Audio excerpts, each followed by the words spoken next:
ಆತ್ಮೀಯ ಸ್ಪರ್ಧಾ ಮಿತ್ರರೇ, 2014ರ ಪೇಪರ್ 1 ಗಣಿತ ಪ್ರಶ್ನೆ ಪತ್ರಿಕೆಯನ್ನು ನಾವು ನೋಡ್ತಾ ಇದ್ದಾಗ, ಮೊದಲನೇದು 10 ಕೋಟಿ ಸಮನಾದದ್ದು ಯಾವುದಪ್ಪ ಅಂದರೆ 100 ಮಿಲಿಯನ್. 10 ಕೋಟಿ ಸಮನಾದದ್ದು ಯಾವುದಪ್ಪ ಅಂದರೆ 100 ಮಿಲಿಯನ್ ಆಗಿದೆ. ನೆಕ್ಸ್ಟ್ 92ನೇ ಪ್ರಶ್ನೆಯನ್ನು ನೋಡೋಣ. ಘನದ ಒಂದು ಮುಖದ ಸುತ್ತಳತೆ 24 ಸೆಂಟಿಮೀಟರ್ ಆದರೆ ಅದು ಘನದ ಘನಫಲಕ ಹೇಳ್ತಾರೆ. ನೋಡ್ರಿ, ಚೌಕದ ಸುತ್ತಳತೆ ಸೂತ್ರ ಗೊತ್ತೈತಿ 4a. ಹಾಗಾದರೆ 24 ಸುತ್ತಳತೆ ಆಗ್ಯದ ಅಂದ್ರೆ ಈ 4 ಗುಣಾಕಾರ ಬಂದರೆ ಭಾಗಾಕಾರ ಆಗುತ್ತೆ. a = 4 1 4 6. ಸೊ ಬಾಹುವಿನ ಉದ್ದ ಎಷ್ಟು? 6 ಸೆಂಟಿಮೀಟರ್. ಹಾಗಾದರೆ ಚೌಕಗಣದ ಅಥವಾ ಘನದ ಘನಫಲ ಸೂತ್ರ ಗೊತ್ತೈತೆ ಏನು? a³ ಅಂದರೆ 6³ ಅಂದರೆ 216 ಘನ ಅಥವಾ ಸೆಂಟಿಮೀಟರ್ ಕ್ಯೂಬ್ ಅಥವಾ ಘನ ಸೆಂಟಿಮೀಟರ್. ಸೊ ಸರಿಯಾದ ಉತ್ತರ ಆಪ್ಷನ್ 4. ಅದೇ ರೀತಿಯಾಗಿ 93ನೇ ಪ್ರಶ್ನೆಯನ್ನು ಬಿಡ್ತಾನೆ. 2 ಕ್ಯೂಬ್ ರೂಟ್ 2 ಇದೆ, ಮತ್ತು ಅದರ ಗುಣಾಕಾರ ಕ್ಯೂಬ್ ರೂಟ್ 16 ಇದೆ, ಮತ್ತು ಅದರಲ್ಲಿ ರೂಟ್ 16 ಇದೆ. ಸೊ ಇದನ್ನು 2 ಕ್ಯೂಬ್ ರೂಟ್ ಹಾಗೆ ಇಟ್ಕೊಳ್ಳೋಣ. 2 ಹಾಗೆ ಕ್ಯೂಬ್ ರೂಟ್ 16 ಹಾಗೆ ಇಟ್ಕೊಳ್ಳೋಣ. 16ರ ವರ್ಗಮೂಲ ಎಷ್ಟಾಯಿತು? 4 ಆಯಿತು. ಸೊ ಅದೇ ರೀತಿ 2 ಕ್ಯೂಬ್ ರೂಟ್ 3 ಹಾಗೆ ಇಟ್ಕೊಳ್ಳೋಣ. 2 so cube root 16 4 64. 2 into cube root 2 ಹಾಗೆ ಇಟ್ಕೊಳ್ಳೋಣ ಇಂಟು 64ರ ಘನಮೂಲ ಎಷ್ಟು? 4 ಮತ್ತು 4 2 8 ಆಯಿತು. 8ರ ಘನಮೂಲ 2. ಹಾಗಾದರೆ 2 ಇಂಟು 2 2 ಎಷ್ಟಾಯಿತು? 4 ಆಯಿತು. ಸೊ ಸರಿಯಾದ ಉತ್ತರ ಎಷ್ಟು ಅಂದರೆ ಆಪ್ಷನ್ 1 4. ನೆಕ್ಸ್ಟ್ ಅದೇ ರೀತಿಯಾಗಿ ನೆಕ್ಸ್ಟ್ ಪ್ರಶ್ನೆಯನ್ನು ನೋಡಿದಾಗ ಏನಿದೆ? ಪ್ರತಿ ಬಾಹು 4 ಸೆಂಟಿಮೀಟರ್ ಇರುವ 4 ಘನಗಳನ್ನು ಒಂದರ ಪಕ್ಕದಲ್ಲಿ ಒಂದರಂತೆ ಇರಿಸಲಾಗಿದೆ. ಫಲಿತ ಆಯತ ಘನದ ಪೂರ್ಣ ಮೇಲ್ಮೈ ವಿಸ್ತೀರ್ಣ. ನೋಡ್ರಿ, 94ನೇ ಪ್ರಶ್ನೆಯನ್ನು ನೋಡಿದಾಗ ಒಂದರ ಪಕ್ಕದಲ್ಲಿ ಒಂದಿದ್ರೆ ಉದ್ದ ಎಷ್ಟಾಗುತ್ತೋ? 4 ಸೆಂಟಿಮೀಟರ್ ಆಗುತ್ತಾ. ಎತ್ತರನೂ 4 ಆಗುತ್ತೆ. ಇನ್ನು ಅಗಲ ಎಷ್ಟಾಗುತ್ತೆ ಅಂದ್ರೆ ಅಂಥವು 4 ಅದಾವ ಅಂದ್ರೆ 16 ಸೆಂಟಿಮೀಟರ್ ಆಗುತ್ತಾ. ಅಥವಾ ಉದ್ದ 16 ಆಗುತ್ತೆ, ಅಗಲ 4, ಎತ್ತರ 4 ಆಗುತ್ತಾ. ಸೊ ಲಂಬವಾಗಿ ಇಟ್ಟರೆ ಉದ್ದ 4, ಅಗಲ 4, ಎತ್ತರ 16 ಆಗುತ್ತೆ. ಯಾವುದಾದ್ರೂ ಒಂದು ಭಾಗದಲ್ಲಿ 16 ಆಗುತ್ತೆ. ಹೀಗಾದರೆ ಯಾವ ಘನದ? ಆಯತ ಘನದ ಪೂರ್ಣ ಮೇಲ್ಮೈ ವಿಸ್ತೀರ್ಣ = 2 into bracket L into B plus B into H plus H into L. So 2 into L into B ಅಂದರೆ 4 4 16 ಪ್ಲಸ್ B ಇಂಟು H ಅಂದರೆ 4 16 64 ಪ್ಲಸ್ H ಇಂಟು L ಅಂದರೆ 4 ಇಂಟು 16 ಅಂದರೆ 64. 2 ಇಂಟು 64 ಪ್ಲಸ್ 64 ಪ್ಲಸ್ 16 ಕೂಡಿಸಿದಾಗ 144 ಆಯಿತು. ಸೊ ಗುಣಾಕಾರ ಮಾಡೋಣ ಎಷ್ಟಾಗುತ್ತೆ? 288 centimetre square ಆಗುತ್ತಾ. So ಸರಿಯಾದ ಉತ್ತರ ಯಾವುದಂದ್ರೆ ಆಪ್ಷನ್ 3 288 ಸೆಂಟಿಮೀಟರ್ ಸ್ಕ್ವೇರ್ ಆಗುತ್ತಾ. ಅದೇ ರೀತಿಯಾಗಿ ನೆಕ್ಸ್ಟ್ ಪ್ರಶ್ನೆಯನ್ನು ನೋಡೋಣ. ನೋಡ್ರಿ, 95ನೇ ಪ್ರಶ್ನೆ. 95ನೇ ಪ್ರಶ್ನೆ ಏನಿದೆ? 2 ಇಂಟು ಬ್ರಾಕೆಟ್ 15 ಮೈನಸ್ ಪುಷ್ಪವರ್ಣ 2.6 ಪ್ಲಸ್ 2 ಹೀಗೆ ಇಟ್ಟುಕೊಳ್ಳೋಣ. ಬ್ರಾಕೆಟ್ 7 ಮೈನಸ್ ಮೊದಲಿಗೆ 7 ಮತ್ತು ಮೈನಸ್ ಅವಶ್ಯಕತೆ ಇಲ್ಲ, ಇದು 2 ಸಂಖ್ಯೆಯನ್ನು ತೆಗೆದುಕೊಳ್ಬೇಕು. ಹಾಗಾದರೆ 8 ಮೈನಸ್ 4.7 ಅಂತ ತೆಗೆದುಕೊಂಡಾಗ ಎಷ್ಟಾಗುತ್ತೆ ಅಂದರೆ 8ರಲ್ಲಿ 4.7 ಹೋದರೆ 3.3 ಉಳಿಯುತ್ತೆ ಪುಷ್ಪವರ್ಣ ಕ್ವಶನ್. ನೆಕ್ಸ್ಟ್ 2 ಇಂಟು ಚೌಕವರ್ಣ 15 ಮೈನಸ್ ಪುಷ್ಪವರ್ಣ 2.6 ಪ್ಲಸ್ 2. ಸೊ ನೋಡ್ರಿ, 7ರಲ್ಲಿ 3.3 ಕಳೆದ್ರೆ ಎಷ್ಟು ಉಳಿಯುತ್ತಪ್ಪ ಅಂದರೆ 3.7 ಉಳಿಯುತ್ತೆ ಪುಷ್ಪವರ್ಣ ಚೌಕವರ್ಣ. 2 ಚೌಕಾವರ್ಣ 15 ಮೈನಸ್ ಪುಷ್ಪವರ್ಣ 2.6 ಪ್ಲಸ್ 2 ಇಂಟು 3.7 ಮಾಡಿದಾಗ ಎಷ್ಟಾಗುತ್ತೆ 7.4 ಆಗುತ್ತೆ ಪುಷ್ಪವರ್ಣ ಚೌಕಾವರ್ಣ. 2 ಇಂಟು ಚೌಕಾವರ್ಣ 15 ಮೈನಸ್ ಪುಷ್ಪವರ್ಣದಲ್ಲಿ 2 ಪ್ಲಸ್ ಅದಾವ ಕೂಡಿಸಿದಾಗ ಎಷ್ಟಾಗುತ್ತಪ್ಪ ಅಂದ್ರೆ 10 ಆಗುತ್ತೆ. 2.6 ಪ್ಲಸ್ 7.4 ಕೂಡಿಸಿದಾಗ ಚೌಕಾವರ್ಣ. 2 ಇಂಟು ಚೌಕಾವರ್ಣದಲ್ಲಿ 15ರಲ್ಲಿ 10 ಹೋದರೆ 5, 2 5 10. ಸೊ ಸರಿಯಾದ ಉತ್ತರ ಎಷ್ಟಪ್ಪ ಅಂದರೆ 10, ಆಪ್ಷನ್ 4. ಕೆಳಗಿನವುಗಳಲ್ಲಿ ಪರಸ್ಪರ ಅವಿಭಾಜ್ಯ ಸಂಖ್ಯೆಗಳು. ನೋಡ್ರಿ, ಪರಸ್ಪರ ಅವಿಭಾಜ್ಯ ಸಂಖ್ಯೆ ಅಂದರೆ 1 ಮತ್ತು ಅದರಿಂದ ಭಾಗ ಹೋಗಬೇಕು, ಅದಕ್ಕೆ ಅವಿಭಾಜ್ಯ ಸಂಖ್ಯೆ ಅಂತೇವೆ. ಇನ್ನು ಇಲ್ಲಿ ಜೋಡಿಯನ್ನು ನೋಡಿದಾಗ 2 1ರಿಂದ ಮಾತ್ರ ಭಾಗ ಹೋಗಬೇಕು, ಬೇರೆ ಯಾವುದೇ ಸಂಖ್ಯೆಯಿಂದ ಭಾಗ ಹೋಗಬಾರ್ದು. 12 ಮತ್ತು 15 ಸೊ 3ರಿಂದ ಭಾಗ ಹೋಗುತ್ತೆ. ನೆಕ್ಸ್ಟ್ 15 ಮತ್ತು 8 ಸೊ ಇವು 2 ಒಂದು ಸಂಖ್ಯೆಯಿಂದ ಹೋಗಲ್ಲ. 12 ಮತ್ತು 10 ನೋಡಿದಾಗ 2ರಿಂದ ಹೋಗುತ್ತಾ, 4ರಿಂದ ಹೋಗುತ್ತಾ. ಅದೇ ರೀತಿ 7 ಮತ್ತು 21 7ರಿಂದ ಹೋಗುತ್ತಾ. ಹಾಗಾದರೆ 15 ಮತ್ತು 8 ಒಂದೇ ಅಂಕೆಯಿಂದ ಹೋಗ್ತದೆ. ಯಾವುದರಿಂದ ಹೋಗ್ತದೆ ಅಂದರೆ 1ರಿಂದ ಹೋಗ್ತಾ ಇದೆ. ನೆಕ್ಸ್ಟ್ 97ನೇ ಪ್ರಶ್ನೆಯನ್ನು ನೋಡಿದಾಗ ನೋಡ್ರಿ, ತ್ರಿಭುಜ ಎ ಬಿ ಸಿಯಲ್ಲಿ ಎ ಬಿ ಮತ್ತು ಬಿ ಸಿ ಸಮ ಅದಾವಪ್ಪ ಅಂದರೆ ಕೋನ್ ಎ ಮತ್ತು ಕೋನ್ ಸಿ ಸಮ ಆಗಿರಲೇಬೇಕು. ಯಾಕಪ್ಪ ಅಂದರೆ ಸಮದ್ವಿಬಾಹು ತ್ರಿಭುಜದಲ್ಲಿ ಸಮಬಾಹುಗಳ ಅಭಿಮುಖ ಕೋನಗಳು ಸಮನಾಗಿರ್ತಾ ಇದ್ದಾವ. ಹಾಗಾದರೆ ನೆಕ್ಸ್ಟ್ ನೋಡಿದಾಗ ಬಾಹ್ಯ ಕೋನ ಪ್ರಮೇಯವನ್ನು ಅಪ್ಲೈ ಮಾಡಿದಾಗ ಎಕ್ಸ್ ಈಕ್ವಲ್ ಟು ನೋಡ್ರಿ, ತ್ರಿಭುಜದ ಹೊರಗಿನ ಕೋನವು ಅದರ ಪಾರ್ಶ್ವಕೋನದ ಅಂತರಾಭಿಮುಖ ಕೋನಗಳ ಮೊತ್ತಕ್ಕೆ ಸಮ. ಅಂದರೆ ಕೋನ ಎ ಮತ್ತು ಕೋನ ಸಿ ಕೂಡಿಸಿದ್ದೇವೆ ಅಂದರೆ ನಮಗೆ ಎಕ್ಸ್ ವ್ಯಾಲ್ಯೂ ಬರುತ್ತೆ 40 degree plus 40 degree equal to ಎಷ್ಟು ಡಿಗ್ರಿ ಆಗುತ್ತೆ ಅಂದರೆ 80 ಡಿಗ್ರಿ ಆಗುತ್ತೆ. ಆಪ್ಷನ್ 1. 98ನೇ ಪ್ರಶ್ನೆಯನ್ನು ನೋಡೋಣ.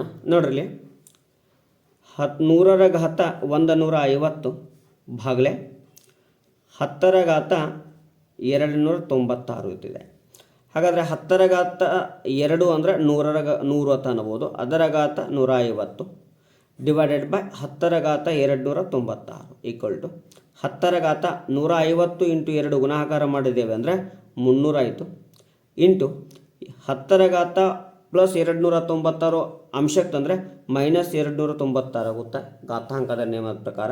10ರ ಘಾತ 300 ಮೈನಸ್ 296 ಈಕ್ವಲ್ ಟು 10ರ ಘಾತ ಎಷ್ಟಾಯಿತು 4 ಆಯಿತು. 10ರ ಘಾತ 4 ಅಂದರೆ ಎಷ್ಟು ಸಾವಿರ ಆಗುತ್ತಾ 10,000 ಆಗುತ್ತಾ. ಸೊ ಸರಿಯಾದ ಉತ್ತರ ಯಾವುದು ಅಂದರೆ ಆಪ್ಷನ್ 3. ನೆಕ್ಸ್ಟ್, ಒಂದು ಆಯತದ ಹೊಂದಿರಬಹುದಾದ ಸಮಮಿತಿ ಅಕ್ಷಗಳ ಗರಿಷ್ಠ ಸಂಖ್ಯೆ. ನೋಡ್ರಿ, 99ನೇದು ಒಂದು ಆಯತವನ್ನು ರಚನೆ ಮಾಡ್ತಾ ಇದ್ದಾನೆ. ಗರಿಷ್ಠ ಸಮಮಿತಿ ಅಂದರೆ ಮಡ್ಸಕ್ಕೆ ಬರಬೇಕು ರೀ, ಸಮನಾಗಿ ಮಡ್ಸಕ್ಕೆ ಬರಬೇಕು. ಹಾಗಾದರೆ ಹೀಗೊಂದು ಮಡ್ಸ್ಬೋದು, ಹೀಗೊಂದು ಮಡ್ಸ್ಬೋದು. ಇದನ್ನು ಬಿಟ್ಟರೆ ಹೀಗೆ ಅಡ್ಡಾಗಿ ಹೀಗಾಗಿ ಮಡ್ಸಕ್ಕೆ ಸಾಧ್ಯನೇ ಇಲ್ಲ. ಸಮನಾಗಿ ಮಡಿಸಿದಾಗ ಬರುವಂತಹ ಕ್ರಮಗಳನ್ನು ನಾವು ಸಮಮಿತಿ ಅಂತ ಕರಿತಾ ಇದ್ದೇವೆ. ಆಯತದಲ್ಲಿ 2 ಅದಾವ. ಆಯತದಲ್ಲಿ ಎಷ್ಟು ಅದಾವ ರೀ 2 ಅದಾವ. ಹಾಗಾದ್ರೆ ಚೌಕದಲ್ಲಿ 4 ಅದಾವ. ಆಮೇಲೆ ಸಮಬಾಹು ತ್ರಿಭುಜದಲ್ಲಿ 3 ಅದಾವ. ಸಮಾಂತರ ಚತುರ್ಭುಜದಲ್ಲಿ 2 ಅದಾವ. ವಜ್ರಾಕೃತಿಯಲ್ಲಿಯೂ 2 ಅದಾವ. ಪತಂಗದಲ್ಲಿ 1 ಅದಾವ. ವೃತ್ತದಲ್ಲಿ ಅಪರಿಮಿತ ಅದಾವ. ಹೀಗೆ ನಾವು ಸಮಮಿತಿಗಳನ್ನು ನೋಡ್ಬೋದು. ನೆಕ್ಸ್ಟ್ 100ನೇ ಪ್ರಶ್ನೆಯನ್ನು ನೋಡಿದಾಗ ಪ್ರಶ್ನೆ ಮೊದಲು ಓದೋಣ. ಅರವಿಂದನು ಗೋವಿಂದನ ಬಳಿ ಇರುವ ಹಣದ 2/3 ಹೊಂದಿದ್ದಾನೆ. ಗೋವಿಂದನು ಪ್ರಮೋದನ ಬಳಿ ಇರುವ ಹಣದ 1.12 ಪಟ್ಟು ಹೊಂದಿದ್ದಾನೆ. ಪ್ರಮೋದನ ಬಳಿ ಎಷ್ಟೈತಿ 180 ರು ಇದ್ದರೆ ಅರವಿಂದನ ಬಳಿ ಎಷ್ಟು? ಹಾಗಾದರೆ ಮೊದಲಿಗೆ ನಾ ಬರಿತಾ ಇದ್ದೇನೆ. ಪ್ರಮೋದನ ಬಳಿ ಇರುವಂಥ ಹಣ ಎಷ್ಟದಾವ 180 ಅದಾವ. ಹೌದ್ರಿ? ಹಾಗಾದರೆ ಗೋವಿಂದನ ಬಳಿ ಇರುವಂಥ ಹಣ ಪ್ರಮೋದನ ಹಣದ ಎಷ್ಟು 180ರ 1.12 ಅಂದರೆ 3.2 ಅಥವಾ 3/2. 2 1 2 9 ಸೊನ್ನೆಗೆ ಸೊನ್ನೆ ಎಷ್ಟಾಯ್ತು ನೋಡ್ರಿ, ಇದು 270 ರೂಪಾಯಿ ಆಯಿತು. ಹಾಗೆ ಅರವಿಂದನ ಬಳಿ ಅಂದರೆ 270 ಯಾರ ಬಳಿ ಅದಾವ, ಗೋವಿಂದನ ಬಳಿ ಅದಾವ. ಅವನ ಹಣದ 2/3 ಅಷ್ಟಿದೆ. ಅವನ ಹಣದ 2/3, 3 ಅಂದರೆ 3 9 27.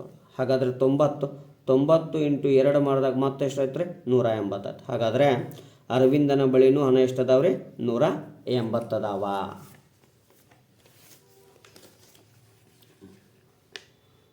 ನೆಕ್ಸ್ಟ್ ಪ್ರಶ್ನೆ ನೋಡಿದಾಗ 101ನೇ ಪ್ರಶ್ನೆ ನೋಡಿದಾಗ, ತ್ರಿಭುಜ ಎ ಬಿ ಸಿಯಲ್ಲಿ ಕೋನ ಬಿ ಯು ಯಾವುದೇ ಸಮಬಾಹು ತ್ರಿಭುಜದ ಒಂದು ಕೋನದ 1.12 ಪಟ್ಟು ಇದೆ. A C √10 centimetre, A B 3 centimetre ಆದಾಗ ಬಿ ಸಿಯ ವ್ಯಾಲ್ಯೂ ನೋಡ್ರಿ. ಒಂದು ತ್ರಿಭುಜ ತೆಗೋಣ, ಇದು ಕೋನ ಬಿ ಆಗೈತಿ ನೋಡ್ರಿ. ಕೋನ ಬಿ ಹೇಳತ್ತೆ ಸಮಬಾಹು ತ್ರಿಭುಜ ಅಂದ್ರೆ 60 ಡಿಗ್ರಿಗೆ ಸಮ. ಆ ಕೋನದ 1.12 ಅಂದರೆ 3/2 ಅಂದಂಗೆ. ಸೊ 2 1 2 3 ಸೊ 30 ಇಂಟು 3 ಅಂದರೆ ಎಷ್ಟಾಯ್ತು ರೀ, 90 ಡಿಗ್ರಿ ಆಯಿತು. ಹಾಗಾದರೆ ಕೋನ ಬಿ ಲಂಬ ಕೋನ ಆಯಿತು. ಇನ್ನು ಇದನ್ನೇ ಹೇಳೋದು ಬಿಡೋಣ. ಇದಕ್ಕೆ ಎ ಅನ್ನೋನು, ಇದಕ್ಕೆ ಸಿ ಅನ್ನೋನು. ಹಾಗಾದರೆ ಎ ಸಿ √10 ಇದೆ, ಎ ಬಿ √3 ಇದೆ. ಹಾಗಾದರೆ ಬಿ ಸಿ ವ್ಯಾಲ್ಯೂ ಕೇಳ್ತಿದ್ದಾರೆ. ಹಾಗಾದರೆ ವಿಕರ್ಣದ ವರ್ಗ √10ರ ವರ್ಗ ಏನಾಗಿದೆ ಅಂದ್ರೆ ಉಳಿದೆರಡು ಬಾಹುಗಳ ವರ್ಗಗಳ ಮೊತ್ತಕ್ಕೆ ಸಮನಾಗಿದೆ. Square root cancel, square root cancel. So ಎಷ್ಟಾಯ್ತು ಇದು 10. ಇಲ್ಲಿ 3 ಇದೆ ರೀ, √3 ಇದೆ. 3 ಈ ಕಡೆ ಬಂದರೆ ಏನಾಗುತ್ತೆ, -3 ಆಗುತ್ತೆ. So B C square. 10ರಲ್ಲಿ 3 ಹೋದರೆ 7 = B C square. So B C √7. ಹಾಗಾದರೆ ಅದರ ಅಳತೆ ಎಷ್ಟಪ್ಪ ಅಂದರೆ √7. ಸರಿಯಾದ ಉತ್ತರ ಆಪ್ಷನ್ 4 ಇದೆ. ನೆಕ್ಸ್ಟ್ 101ನೇ ಪ್ರಶ್ನೆ ಆದಮೇಲೆ 102ನೇ ಪ್ರಶ್ನೆಯನ್ನು ನೋಡೋಣ. 102ನೇ ಪ್ರಶ್ನೆಯನ್ನು ನೋಡೋಣ. 425.27 ಸೊ ದಶಮಾಂಶ ರೂಪದಲ್ಲಿ 425 ಪ್ಲಸ್ ಇದನ್ನಷ್ಟೇ ದಶಮಾಂಶ ರೂಪದಲ್ಲಿ ಬರೆದಾಗ 0.027 ಆಗುತ್ತೆ. ಇವುಗಳನ್ನು ಕೂಡಿಸಿದಾಗ 425.027. ಸರಿಯಾದ ಉತ್ತರ ಆಪ್ಷನ್ 4 ಆಗಿದೆ. ನೆಕ್ಸ್ಟ್ 103ನೇ ಪ್ರಶ್ನೆಯನ್ನು ನೋಡಿದಾಗ 6 ಮಕ್ಕಳ ಸರಾಸರಿ ವಯಸ್ಸು 5 ವರ್ಷ 5 ತಿಂಗಳಾದರೆ ಅವರ ವಯಸ್ಸಿನ ಮೊತ್ತ ನೋಡ್ರಿ. 6 ಮಕ್ಕಳ ವಯಸ್ಸು 5 ವರ್ಷ ಅಂತ ತಗೊಂಡೇವು ಅಂದರೆ ಎಷ್ಟಾಯಿತು, 30 ವರ್ಷ ಆಯಿತು. 6 ಮಕ್ಕಳ 5 ತಿಂಗಳ ತಗೊಂಡೇವು ಅಂದರೆ 30 ತಿಂಗಳಾಯಿತು. 30 ತಿಂಗಳನ್ನು ವರ್ಷದಲ್ಲಿ ಬರೆದ್ರೆ 2 ವರ್ಷ 6 ತಿಂಗಳು. ಹಾಗಾದರೆ 30 ವರ್ಷ ಪ್ಲಸ್ 2 ವರ್ಷ ಎಷ್ಟಾಗುತ್ತೆ, 32 ವರ್ಷ 6 ತಿಂಗಳು. ಹಾಗಾದರೆ ಅವರ ಮೊತ್ತ 32 ವರ್ಷ 6 ತಿಂಗಳಾಗಿದೆ. ಅದೇ ರೀತಿಯಾಗಿ 104ನೇ ನೋಡಿದಾಗ 60,000 ಗ್ರಾಮ್ ನಾವೇನು ಬರಿಬೋದಪ್ಪ ಅಂದರೆ 60 kg ಅಂತ ಬರಿಬೋದು. 60 kgಯನ್ನು ನಾವೇನಂತ ಬರಿಬೋದು ಅಂದರೆ 0.6 ಕ್ವಿಂಟಲ್ ಅಂತ ಬರಿಬೋದು. 6 ಕ್ವಿಂಟಲ್. ಈ 0.6 ಕ್ವಿಂಟಲನ್ನು ನಾವು ಟನ್ನಿಗೆ ಹೋದರೆ 0.06 ಟನ್ ಅಂತ ಬರಿಬೋದು.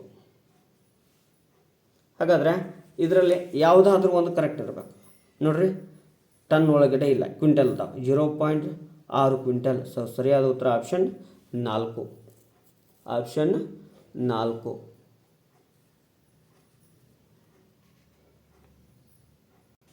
105ನೇ ಪ್ರಶ್ನೆ ನೋಡಿದಾಗ 7 ಗಂಟೆ 30 ನಿಮಿಷ, 6 ಗಂಟೆ 40 ನಿಮಿಷ, 3 ಗಂಟೆ 55 ನಿಮಿಷ. ಸೊ ನಿಮಿಷಗಳನ್ನು ಕೂಡಿಸಿದಾಗ ಎಷ್ಟಾಗುತ್ತೆ, 125 ನಿಮಿಷಗಳಾಗ್ತಾ ಇದ್ದಾವೆ. ಹಾಗಾದರೆ ಇದನ್ನು ಗಂಟೆಯಲ್ಲೇ ಮಾಡಿದಾಗ 2 ಗಂಟೆ 5 ನಿಮಿಷ ಆಯಿತು. ಇವು ಗಂಟೆಗಳನ್ನು ಕೂಡಿಸಿದಾಗ 16 ಗಂಟೆ ಆಗುತ್ತೆ. 16 + 2 18 ಗಂಟೆ 5 ನಿಮಿಷ. ಸೊ ಸರಿಯಾದ ಉತ್ತರ ಆಪ್ಷನ್ 2 ಆಗಿದೆ. ರೈಟ್. ನೆಕ್ಸ್ಟ್ ಪ್ರಶ್ನೆ ನೋಡಿದಾಗ NCF 2005 ಮಾರ್ಗಸೂಚಿ ಅನ್ವಯ ಗಣಿತ ಶಿಕ್ಷಣದ ಮುಖ್ಯ ಗುರಿ. ಗಣಿತ ಶಿಕ್ಷಣದ ಮುಖ್ಯ ಗುರಿ ಯಾವುದು ಅಂತ ಕೇಳ್ತಿದ್ದಾನೆ. ಯಾವುದಪ್ಪ ಅಂದರೆ ಮಕ್ಕಳ ಯೋಚನಾ ಪ್ರಕ್ರಿಯೆಯನ್ನು ಗಣಿತೀಕರಿಸುವುದು. ಆಪ್ಷನ್ ಸರಿಯಾದ ಉತ್ತರ 1ನೇದು. ನೆಕ್ಸ್ಟ್, ಮಗು ಒಂದು ಸರಳ ಸಮೀಕರಣದ ನಕ್ಷೆಯನ್ನು ಬಿಡಿಸಿ ಸಮರ್ಥನಾಗಿದ್ದಾನೆಂದರೆ ಸಾಧಿಸಿರುವ ಕಲಿಕಾ ಫಲವು ಯಾವುದಪ್ಪ ಅಂದರೆ ಕೌಶಲ್ಯ ಅಭಿವೃದ್ಧಿಯಾಗುವುದು.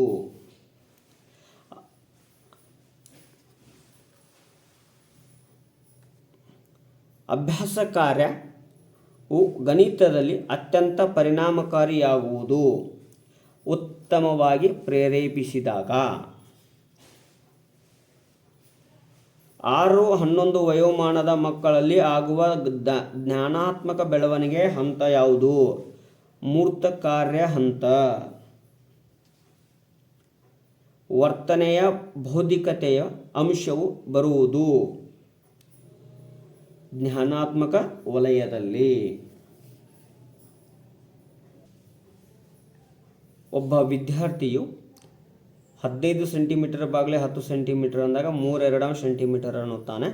25 ಕಿಲೋಮೀಟರ್ ಡಿವೈಡೆಡ್ ಬೈ 5 ಮೀಟರ್ ಅಂದಾಗ 1000 ಮೀಟರ್ ಎನ್ನುತ್ತಾನೆ ಎಂದು ಬರೆಯುತ್ತಾನೆ.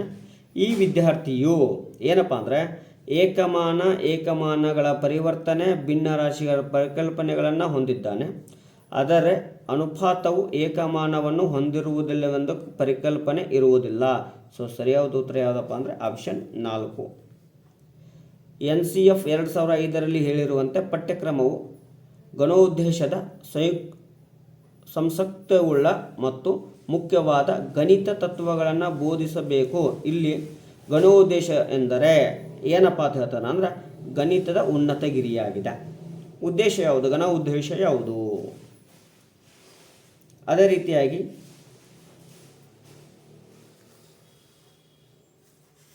ವಿವಿಧ ರೀತಿಯ ತ್ರಿಕೋನಗಳ ಒಳಕೋನಗಳನ್ನು ಅಳತೆ ಮಾಡುವ ಮೂಲಕ ಒಬ್ಬ ವಿದ್ಯಾರ್ಥಿಯು ಯಾವುದೇ ತ್ರಿಕೋನದ ಒಳಕೋನದ ಮೊತ್ತವು 180 ಆಗಿರುತ್ತದೆ ಎಂದು ತೀರ್ಮಾನಿಸುತ್ತಾನೆ.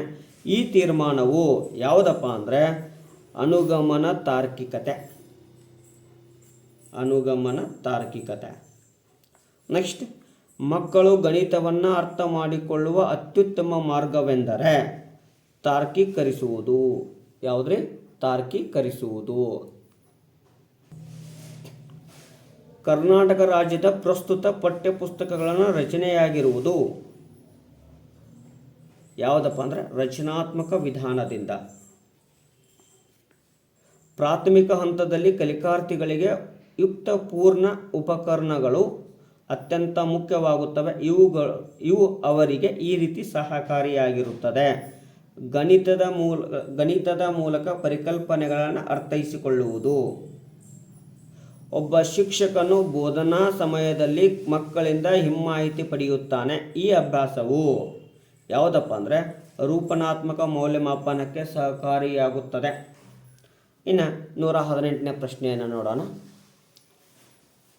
ನಾವು ಗಣಿತವನ್ನು ಒಂದು ಭಾಷೆ ಎಂದು ಪರಿಗಣಿಸಿದರೆ ಆಗ ಗಣಿತದ ಶೀಘ್ರಲಿಪಿಯು